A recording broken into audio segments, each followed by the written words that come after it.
Welcome to the Wednesday Twitter Q&A episode here on OTRS Central. Today's topic, hashtag Daniel Bryan. And based off of the time that I'm recording this and the number of questions that I've got, I'm very surprised. Looks like it's only going to be one part. I really thought this was going to be a two-parter, maybe even a three- or four-parter, yet there's only one part. Oh, what are you going to do? All right, so anyways, let's get started. Dicklonius Games asks, if you were booking Daniel Bryan, do you give him a rematch for the title he never technically lost? If I'm the authority, I think I would do everything I possibly could to prevent him from getting that title opportunity or pushing it down the road. In terms of, from a logic and sense standpoint, why would he be sitting there then and wrestling at Fastlane for that opportunity when he's got that title shot supposedly anyways? If he was stripped of the title, it would mean he would get a rematch, wouldn't it? So what would this matter?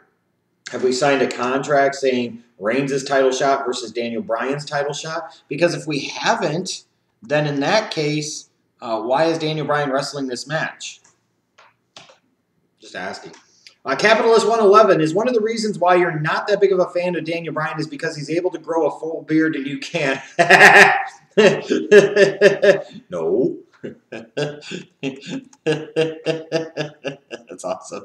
No. I've come to grips with the fact that I can grow a mediocre mustache and really no man beard whatsoever. I don't really like that look that Daniel Bryan has, so I'm okay with that. He can have it. Guest 5 wants to know, everyone shits on Reigns for having poor mic skills. Why does Bryan get away with having average mic skills? And I'm going to be fair here. I'm not just going to make a typical hardcore fan IWC joke here. I think Bryan is better than average on the mic. I mean, he's not always riveting stuff, but he does more than enough to get his point across. I think he's good on the mic. I don't think he's average. I think he's good. He does a good job of getting his message across and getting the crowd to buy into what he's saying. He does a good job of selling what he is a part of. So I think that's good mic work. I don't think that's average or mediocre at all. You know, I will say this. I don't see why so many fans shit on Roman Reigns and his mic work when, let's say, and I'm a Cesaro fan, but let's be honest here. This is what pisses you people off, but it's true. Cesaro's not exactly riveting on the mic. Many of the guys that the hardcore fans like can't talk on the mic a fucking lick. The difference is what they do in the ring, so it compensates. You know where I'm going with that. The Hooded Yes Man. Why couldn't WWE just have Daniel Bryan win the Rumble instead of doing the stupid shit they're doing right now? I thought Daniel Bryan winning the Royal Rumble would be stupid. I still think it is. However, with that said, if they were going to pull this bullshit anyways, and they are very possibly leaning towards a triple threat at Mania, then they might as well have just had fucking Daniel Bryan win the Rumble any goddamn ways.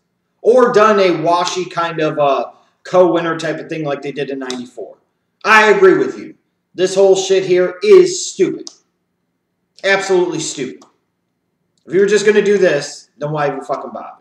Larkin, would Daniel Bryan versus Cesaro be that vital mid-card match for WrestleMania, and would that interest you?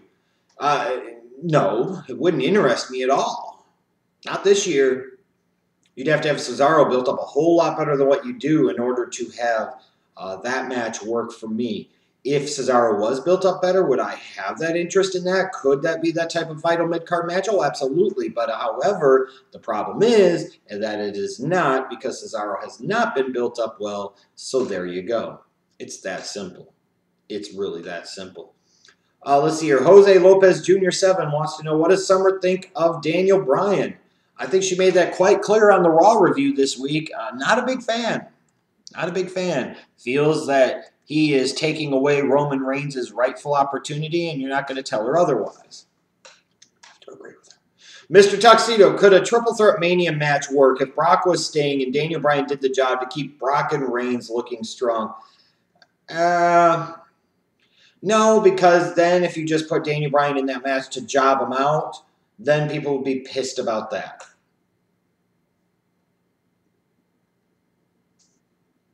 They would. So, you know, yeah. Heyman_Puzzle. How will the Lexman react if Daniel Bryan loses to Roman Reigns at Fastlane? Probably a lot of tears, drowning his sorrows in nachos, maybe chocolate. I don't really know. I mean, at the end of the day, let's not get it twisted here. We've seen the indisputable visual evidence, people, that for all this time that he has come on here and he has pretended to be a Daniel Bryan fan, and for all of the stuff that he said to profess his love for Daniel Bryan, he's rocking Hogan gear. Hogan's his favorite. Make no mistake about it. Don't ever let Alex fool you. He might love Daniel Bryan, but his love for Hogan runs deeper, stronger, into a whole different level, brother. So he'll get upset, he'll piss, he'll moan, he'll bitch, and he knows this is true. He'll be right back watching Raw the next night. He knows it. So there you go. And Mr. Tuxedo also wants to know, if it was up to you, who should Daniel Bryan face at Mania? The match I've had penciled in for almost a year now was Daniel Bryan versus Seth Rollins. I still think that's a big featured match for both participants. I think it's a match worthy of Daniel Bryan. It's a match worthy of Seth Rollins. And I think it's a match that could potentially tear the house down with a lot of storyline elements that really make that compelling and really make it work. If you're not going to do Daniel Bryan for the title, I don't want to send Sheamus at him. Oh, Christ, we know how that's going to go. I want to see Daniel Bryan versus Seth Rollins more than I would Randy Orton versus Seth Rollins. Let's see here. Camilo Jr., 24. Do you think Daniel Bryan will be added to the main event at WrestleMania into three-way just to please the fans like last year? I think that's where they're going, and I think it's the wrong decision. I think it's stupid. The only thing to me more ridiculous than having Daniel Bryan win the Royal Rumble this year would have been doing this crap that it seems like they could be potentially doing. Either having him beat Reigns and get that title shot, or having him some type of washy finish where it ends up being a three-way. Either way, it's trash. And either way, it's stupid. But this is even more ridiculous. If you're going to have Daniel Bryan win the Royal Rumble, I'm not going to like it, but fuck it. At least make your decision and fucking run with it. But now they're vacillating. It's all wishy-washy. They're trying to play to all sides, and you know what they're doing? In this particular case, they are ending up playing to none of them.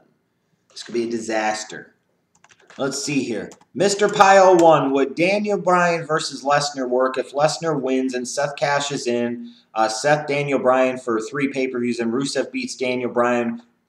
Roman beats Rusev. You're getting a little intricate there with the bullshit. However, Daniel Bryan versus Lesnar would work just in the sense, I guess it would be the ultimate David versus Goliath. But as far as would it work if Daniel Bryan put up a valiant fight but came up short, but then Seth Rollins cashed in? Sure, because you are still launching something post-WrestleMania where you could have Daniel Bryan versus Seth Rollins. So it could work. It could work. Let's see here. Stringmaker 4. What should they do with the Bryan problem? I'm a big Daniel Bryan fan, but once they made Roman the choice, they should have stuck with it. And I agree with you. Whatever your choice is going to be, make that fucking choice and stick with it. In terms of the Daniel Bryan problem, it's a multifaceted problem for the WWE because the hardcore audience is a small portion of their audience. No matter how much the hardcore audience wants to disagree with that, it's fucking true. However, what is also true is that that is the segment of the audience that is largely subscribing to the WWE network. So the WWE hates you as hardcore fans, but can't live without you. So they don't know what the fuck to do. This again is the problem of them failing to create and build up new stars to where they provide options and possibilities. With so many things being so limited and them doing such a poor job of creating, let's say, a clear-cut option or two for the Rumble, people fell back under the Daniel Bryan safety net.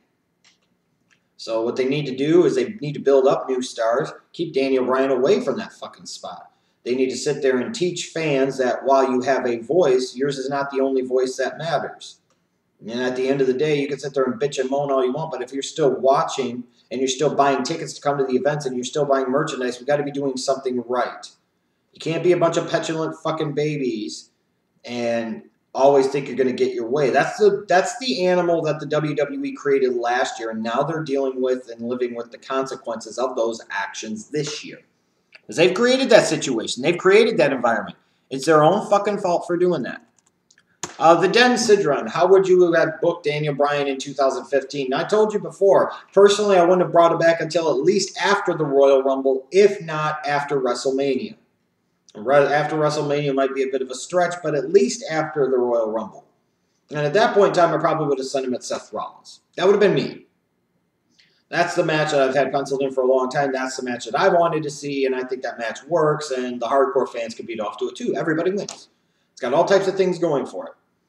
You know, it would feel in some ways like a main event worthy WrestleMania match. Brandon Selden 1. If Daniel Bryan goes on to main event WrestleMania 31, what category of wrestler would you rank his star power? I don't know what you would be comparing it to. I mean, are there really any stars in the WWE today? Like real mega stars? No. Let's be perfectly honest here. And again, I'm going to say this. This will piss people off. I don't give a fucks. If Daniel Bryan is your top guy, and God bless him, he's worked hard, he's busted his ass, he's a great personality, he's a great talent. See, everything I see, he says he's a great guy, great locker room presence, everything else. But if that's your top guy, Daniel Bryan is your top guy,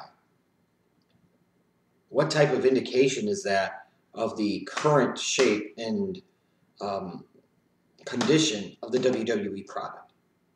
Daniel Bryan is your top guy. Just think about that for a second. Daniel Bryan, of all people, is the guy that you love the most.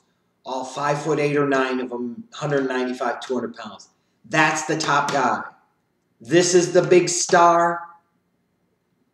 I don't think it's so much a thing of talking about Daniel Bryan's star power more than it is the indictment of the WWE's lack of star power on their current roster that they've suffered from for over a decade now. Daniel Bryan is the top guy. Just think about that. A lot of hardcore fans love Dolph Ziggler and think he deserves a main event spot. Let's be honest here. How fucking sad is that? Hell, even Roman Reigns getting a top spot. I'm not sure at this point in time that he's better than Test ever was. You basically have Test potentially main eventing WrestleMania 31. So it's not just the midgets I'm knocking, it's everything. Look at fucking Roman Reigns. This guy is possibly main eventing your biggest show of the year. Roman Reigns is. Holy Christ. We're talking about main event pushes for people like Cesaro. And people like Seth Rollins.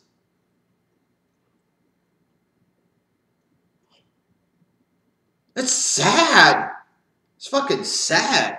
Dexter C73, will the IWC ever get tired of Daniel Bryan? Only if the WWE really books him in a crappy way, like they started to do with CM Punk. Otherwise, no, they won't. Let's see here. RVD fan since 99. Would Daniel Bryan be in main events in any other era? Probably not. If there was any era he would have been, it would have maybe been that next new generation era where Michaels and Brett were at the top. Maybe there. He most certainly wasn't going to main event during the fucking Hogan era, and he most certainly wasn't going to main event during the Attitude era. You're going to main event Daniel Bryan over people like Stone Cold, The Rock, Mankind, Triple H, Kane, Taker, Big Show, Angle. Now, if you would do that, then you are fucking stupid. I'm sorry. You most certainly aren't main eventing him over Hogan, Savage, Warrior, Andre the Giant, and so on and so forth. Yeah. Daniel Bryan is of his time, but wouldn't translate to the top at another time. Similar to, like, I don't think Randy Orton would. And the only area I think John Cena really would have worked out in would have been the 80s. Other than that, Attitude Era, fuck that. Only chance John Cena would have had is as the Thugonomics rapper heel, and then even then he would have been probably more so a higher-level mid-card guy. So thanks to all of you guys that tweeted your questions for this Daniel Bryan Q&A. Maybe after this is up, you would have tweeted out more questions, but at the time I was going to record, there was only enough for one part. I hope you enjoyed this one part. And yes, we'll be back Friday for another Q&A episode here on OTR Essential. It'll be the Facebook Friday edition, so make sure you post your questions on the OTR Essential Facebook page for that Friday Q&A. I'll see you later.